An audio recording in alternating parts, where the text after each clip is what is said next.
അയ്യോ എന്ത് ഏതെങ്കിലും സ്ഥലം മാനന്തവാടി ബിവറേജിലെ മുന്നിലെ കാഴ്ചയാണ് നിങ്ങൾ കാണുന്നത്. ദയനീയവും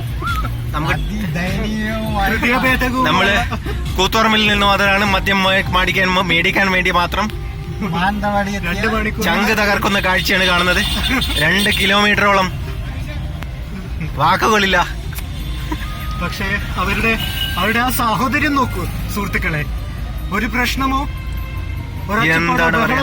പോലീസെ താങ്കൾക്ക് എന്തെങ്കിലും പറയാൻ? ഇതിന്റെ ക്യൂ അപ്പുറം നമ്മളെ വരയോള പുഴ വരെ ഒരു അഭ്യൂഹം ഉണ്ടാക്കണേ. ഞാൻ വഴി തെറ്റിച്ചിട്ടല്ല നിങ്ങളാ. ഇനി നമ്മൾ എത്തുന്നത്